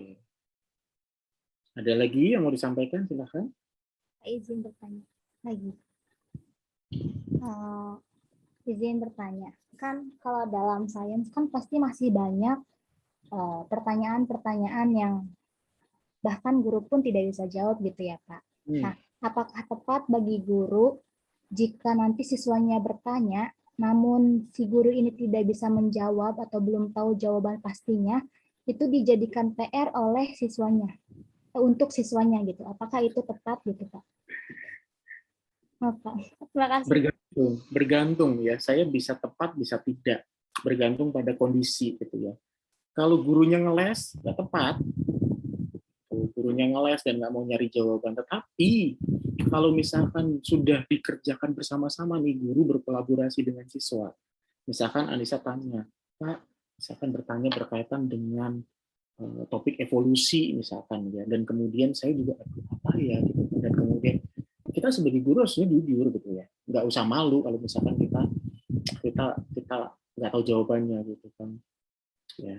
Tetapi sebaiknya memang itu pertanyaan-pertanyaan yang bersifat lanjutan, bukan pertanyaan-pertanyaan dasar ya. Misalkan, Pak, ciri-ciri makhluk hidup apa? Aduh, apa ya? Itu berarti kita dalam kompetensi profesional kita sebagai guru perlu dipertanyakan lagi gitu kan. Ini guru biologi dari lulusannya apa gitu kan? Kok ciri-ciri makhluk hidup saja nggak tahu gitu kan? Atau yang menjadi dasar-dasar saja nggak tahu. Jadi itu dulu gitu ya. Nah, kalau misalkan memang itu pertanyaan yang bersifat pertanyaan lanjutan, ya, yang memang atau bersifat kasus, atau misalkan memang itu masih perlu diteliti dan lain sebagainya, kita bisa jujur kepada siswa, gitu ya. Kita bisa menyampaikan kepada siswa bahwa ini sebenarnya ini kita bisa menjawab, kita sebaiknya gini, kita kaitkan gitu, kita kaitkan. Jadi jangan kosong melompong, nggak ada jawaban sama sekali gitu. Jadi kita bisa berhipotesis, boleh loh kita berhipotesis ya. Di dalam sains itu kan kita berhipotesis. Syarat hipotesis itu apa? Kita sudah memiliki pengetahuan, kita sudah memiliki kajian teori. Jadi jangan asal nembak ya, jangan jawabannya ngaco gitu ya. Jadi harus didasarkan dengan teori meskipun memang itu harus dibuktikan kebenarannya. Sebagai contoh apa ya misalkan? Mungkin ada sebuah mitos ataupun apa yang berkaitan dengan miskonsepsi bahwa tumbuhan itu bernafas hanya pada siang hari. Ya, atau begini deh, maaf, bahwa tumbuhan itu bernafas pada siang hari menghirup oksigen, kalau pada malam hari kalau pada siang hari bernafasnya menghirup karbon dioksida, pada malam hari bernafasnya menghirup oksigen. Makanya kalau pada malam hari jangan di bawah pohon gitu kan, karena nanti akan rebutan oksigen. Nah, kita bisa menjelaskan dengan bergantung juga yang bertanya ya. Kalau yang bertanya adalah anaknya sendiri, kita bisa kaitkan dengan ciri-ciri makhluk hidup. Cukup sampai di situ ya. Misalkan bahwa semua makhluk hidup itu bernafas menghirup oksigen. Kenapa gitu kan? Karena itu adalah sebagai sumber energinya gitu kan. Jadi tidak ada yang makhluk hidup yang bernafas menghirup karbon dioksida. Kalau dia menghirup karbon dioksida berarti bukan untuk bernafas, gitu, tapi untuk kebutuhan yang lain gitu ya. Nah, kalau yang bertanya ini untuk anak, yang bertanya ini adalah SMA atau misalkan mahasiswa, mohon maaf saya bukan juga dosen fisiologi tumbuhan ya, jadi saya juga kurang tahu mungkin cara sendiri. Mungkin nanti teman-teman bisa bertanya gitu yang bahwa kita bisa mengkaitkan bahwa ada berkaitan dengan fotosintesis pada reaksi gelap dan reaksi terang, gitu ya. Bahwa sebenarnya fotosintesis itu tidak hanya terjadi pada siang hari, itu adalah konsep yang salah, gitu ya. Bahwa fotosintesis itu berlangsung selama sepanjang hari, gitu ya. Nah, kenapa kok pada malam hari ada yang kesurupan dan sebagainya? Itu mungkin bisa dikaitkan dengan kejiwaan ya, sebenarnya kesurupan itu kan ya, kejiwaan seseorang gitu. Ya meskipun berkaitan juga dengan kita tidak memungkiri bahwa alam goib itu memang ada gitu kan, tetapi ya wallahu alam lah kalau seperti itu. Tapi kita bisa mengkaitkannya itu dengan yang bersifat ilmiah saja gitu ya. Jadi karena memang sekolah itu ada tujuannya adalah untuk berpikir ilmiah, bersikap ilmiah, berarti kita bisa mengkaitkan itu dengan hal ilmiah gitu ya. Kenapa misalkan seperti itu? Ya mungkin yang sedang kesurupan itu sedang ada masalah gitu kan ya, sehingga sedang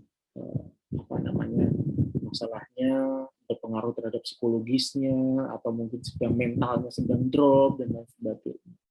Nah itu jadi bisa benar atau bisa juga salah. Tapi kalau misalkan itu nanti tujuannya adalah untuk bisa membelajarkan siswa secara aktif, misalkan ada pertanyaan dari siswa dan kemudian guru sudah memberikan clue-nya sudah untuk menjawab, ya kan, dan kemudian kita bisa cari menjadi PR bersama, bukan PR-nya siswa. Yang punya tanggung jawab itu utamanya adalah guru gitu ya. Tapi berikan kesempatan siswa untuk menjawabnya sendiri. Jadi ketika ada pertanyaan itu sebaiknya jangan langsung dijawab oleh guru. Ya, jadi dikembalikan lagi pada forum gitu ya. Misalkan tadi ada pertanyaan, itu siapa yang bisa membantu untuk menjawab, seperti itu. Jadi kemudian nanti akan ada, jadi merangsang siswa untuk berpikir gitu kan ya, bahwa problem, pertanyaan itu bukan hanya milik salah satu siswa saja, tetapi milik kelas itu sendiri. Seperti itu, Anissa. Ya, semoga menjawab. Jadi bergantung gitu ya. Tetapi guru harus punya tanggung jawab untuk menuntaskan belajar. Sehingga siswa ketika bergeser dari materi A ke materi B, itu nanti sudah benar-benar tuntas. Baik, Pak. Terima kasih.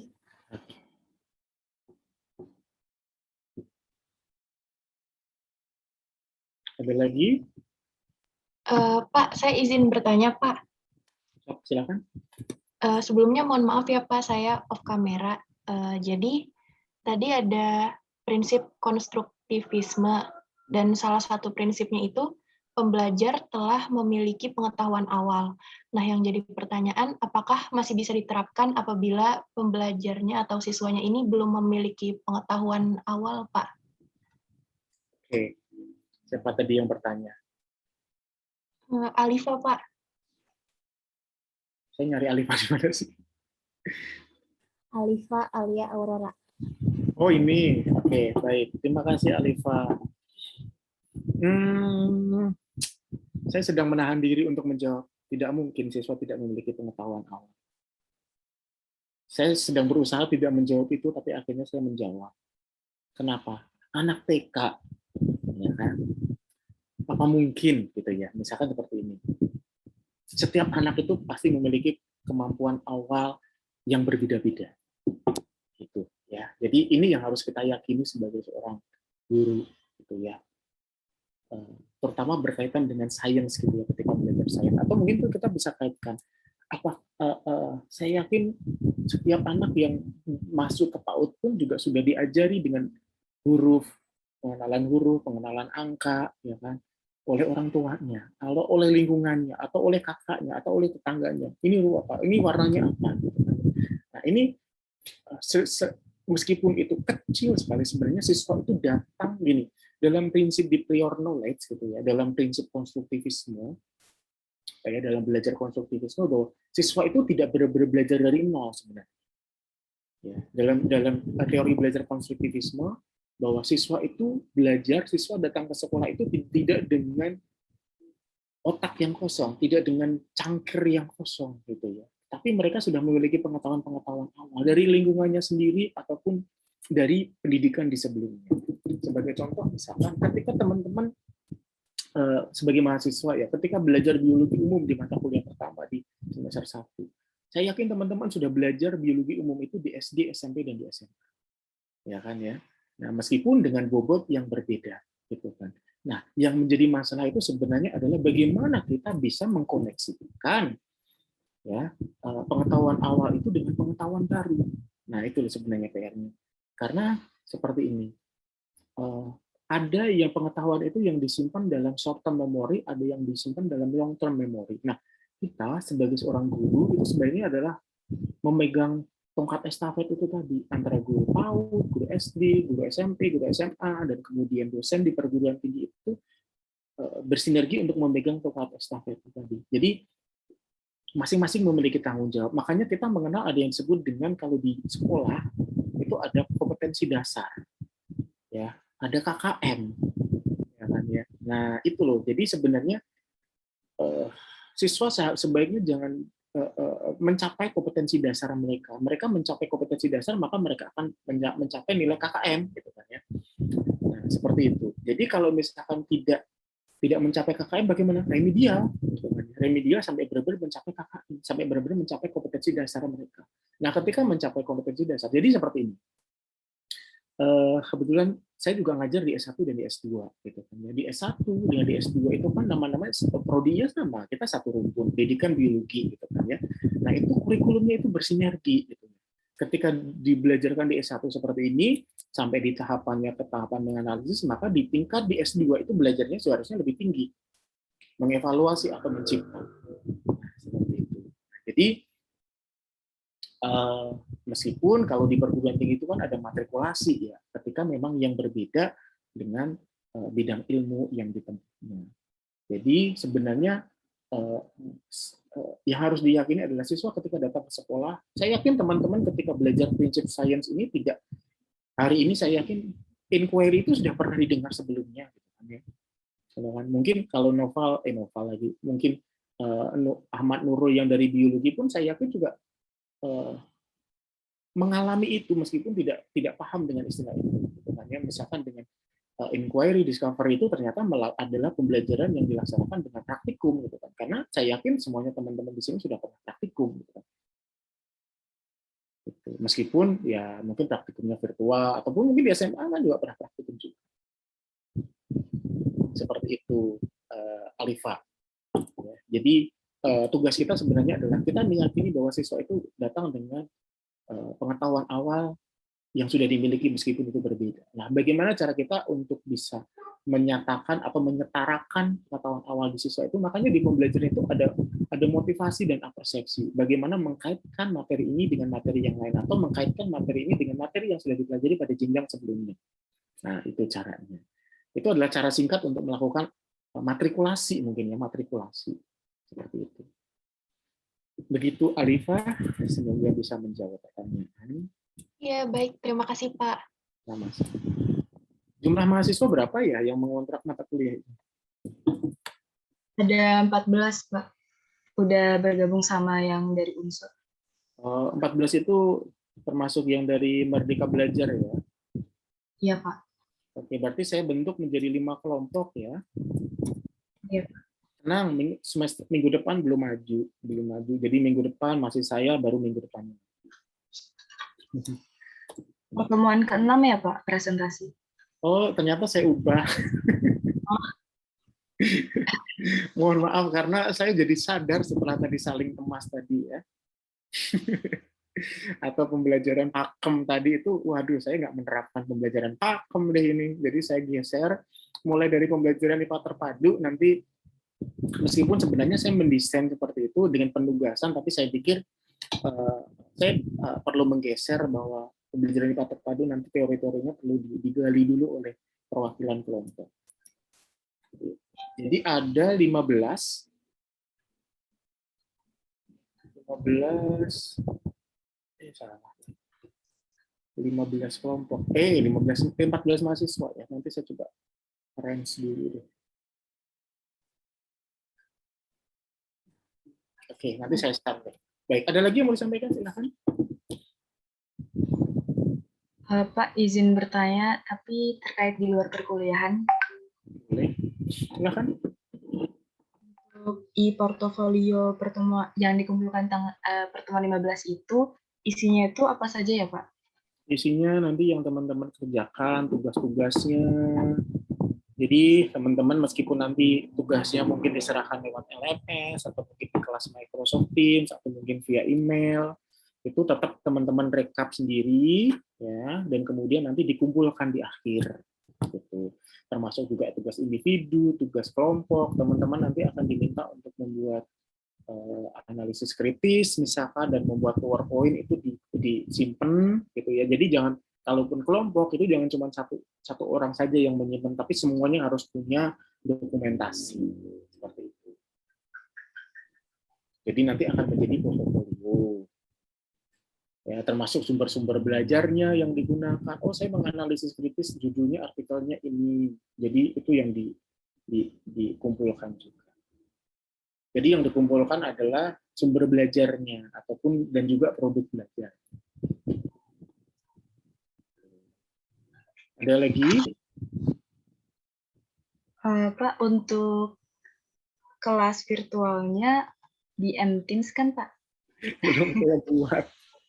Baru yang kelas digital, pembelajaran digital yang saya buat. Mohon maaf sekali karena kelah nanti saja nggak apa-apa. Kita masih pakai sinkronus full di pertemuan kedua dan ketiga. Insya Allah nanti di pertemuan ke berapa ini saya nyontek dulu. Pertemuan keempat baru nanti kita ada penugasan. Jadi sekarang ringan-ringan dulu lah. Nanti yang berat-berat baru di akhir. Ada lagi, silakan. Untuk referensi dari Bapak, mungkin ada tidak Pak referensi tertentu yang untuk membantu kelompok-kelompok nanti presentasi begitu? Oh, Untuk materi sebenarnya mah materi kita bebas gitu ya. Sebagai contoh misalkan kalau pertemuan 1 sampai dengan pertemuan 3 ya prinsip sama hakikat sains, teman-teman bisa belajar dari bukunya Literasi Sains, penulis dari Toharudin. Jadi saya mengambil dari situ. Nah, kemudian di pembelajaran IPA terpadu, teman-teman bisa belajar dari artikel-artikel terkait dengan pembelajaran IPA terpadu. Ada 10 model pembelajaran IPA terpadu.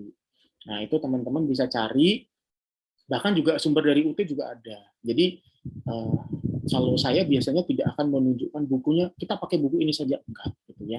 Tapi silakan cari sumber dari dengan kekayaan sumber itu. Nanti kita bisa akan membandingkan sumber satu dengan sumber yang lain. Gitu. Meskipun berbeda, it's okay, tidak masalah. Gitu ya. Kemudian di pertemuan mulai dari, nah ini yang jadi saya jadi berpikir kemarin bahwa pertemuan 7 dengan pertemuan, saya share screen deh ya. Share screen. Sudah terlihatkah? Sudah, Pak. Udah, Pak.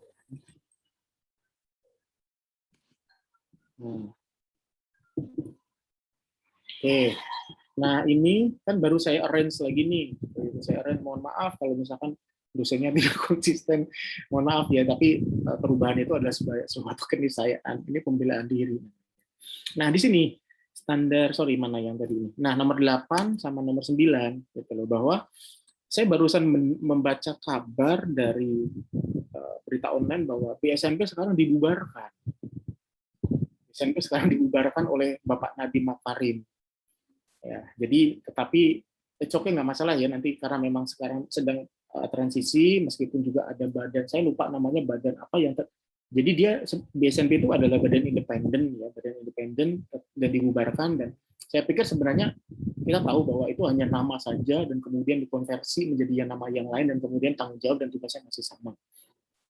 Jadi kalau misalkan seperti itu tetap nanti misalkan kita masih menggunakan yang sama, bahwa penilaian kurikulum, mana sih? Mulai dari pertemuan 6, pertemuan 6 sampai pertemuan 8 maksud saya, ini nanti berujungnya masih BSMP tidak. Ya, ada standar isi kurikulum IPA di Indonesia dan internasional. Dan kemudian yang lain ini juga bisa merujuk ke asosiasi. Saya lupa deh namanya, mohon maaf, ini kayaknya koneksi saraf di otak saya sedang ada something deh. Itu saya lupa deh nama asosiasi sains, NSTA National, kalau tidak salah kepanjangannya itu National Science Teacher Association gitu loh, salah namanya. Itu adalah jadi teman-teman bisa mengambil dari website itu terkait dengan standar isi, standar proses, dan standar penilaian dari IPA di Indonesia dan IPA di dunia gitu. Jadi ada standarnya, jadi ada kayak MGMP tingkat internasional gitu lah istilah. Itu teman-teman bisa merujuk ke sana. Kemudian itu, nah ini yang saya jadi pemikiran, jadi teman-teman nggak apa-apa nanti masih merujuk ke situ, karena saya yakin ada standar isi, standar proses, dan penilaian itu saya pikir masih sama ya, bagaimana memproses dan sebagainya. Ini kemudian nanti dibagi 4 kelompok, jadi cukup besar nanti ya, jadi ada 1, 2, 3, 4, supaya nanti ini, nah ini juga ada, jadi teman-teman nanti maju 3 kali, ya 3 kali. Ada nggak sih ini saya nuliskan? Salah, jangan-jangan ini 1, 2, 3, 4, 1, 2. Nah ini jadi 6 kelompok jadi. Banyak kan nggak?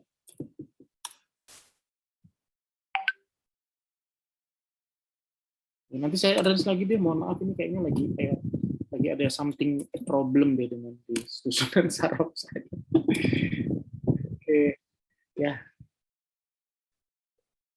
Oke, nanti bisa di-arrange lagi deh, supaya nanti kita bisa fokus lagi.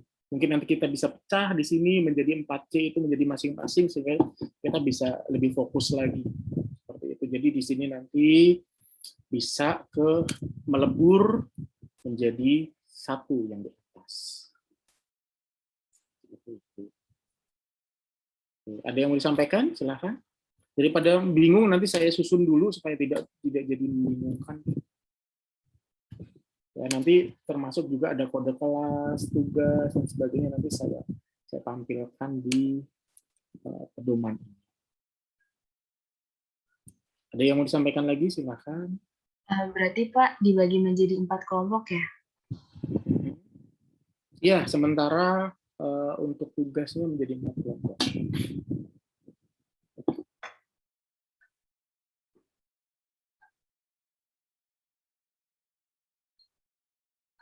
Untuk RPS dan materinya apakah boleh diminta Pak? Oke. Boleh. Nanti saya karena memang masih belum fix saja, mohon maaf. Jadi sementara sambil saya isi dulu. Teman-teman bisa jadi bagi menjadi 4 kelompok. Semoga nanti tidak berubah lagi. Mohon maaf sekali ya. Jadi kalau misalkan ada kesulitan di pertengahan jalan. Ya, semoga ini alibi saya sebagai suatu keniscayaan perubahan itu bisa diterima dengan baik. Ada lagi, silahkan. Oh ya Pak, untuk pertemuan selanjutnya dimulai pukul 15.30 saja ya Pak? Supaya bisa sholat asar dulu begitu? Atau bagaimana Pak? Ya kayaknya gitu saja deh ya. Itu saja daripada kalau 15.30 selesai jam berapa sih? Ya udah nggak apa-apa. Udah. Dulu juga gitu sih kalau saya di mata kuliah yang lain yang mulai jam 15 itu saya mulainya 15.30.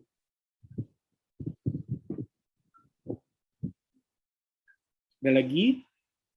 Kayaknya kalau nggak ada tugas terasa hampa gitu ya.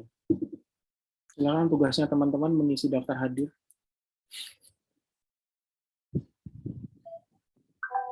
Nah, di situ juga ada tugas mengisi refleksi dan sebagainya.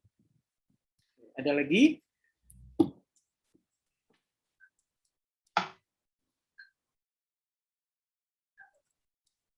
Ya, insya Allah cukup Pak. Ini semester berapa sih? Angkatan 2019 ya? Iya Pak, semester 5. Oh, baik. Baik, dengan demikian jika tidak ada yang ditanyakan lagi, saya kira kuliah hari ini nanti saya akan bagikan materi yang sudah disampaikan, berikut juga dengan pembagian tugas dan petunjuk lain dalam perkuliahan ini akan saya bagikan segera. Insya Allah besok ya, mohon ditagih kalau misalkan saya lupa, karena saya suka ngaret juga sama seperti mahasiswa yang gitu ya, karena banyak tugas, banyak banget ini yang harus dikerjakan, akreditasi di S1 dan di S2 dan banyak lah ya. Inilah manusia ya, tadi gudangnya masalah. Baik, dengan demikian kuliah pembelajaran IPA untuk pertemuan kedua ini kita akhiri. Semangat buat teman-teman juga ya, selamat belajar, tetap jaga kesehatan, semoga kita bisa segera ketemu di kampus ya. Demikian kuliah hari ini. Wassalamualaikum warahmatullahi wabarakatuh. Waalaikumsalam warahmatullahi wabarakatuh.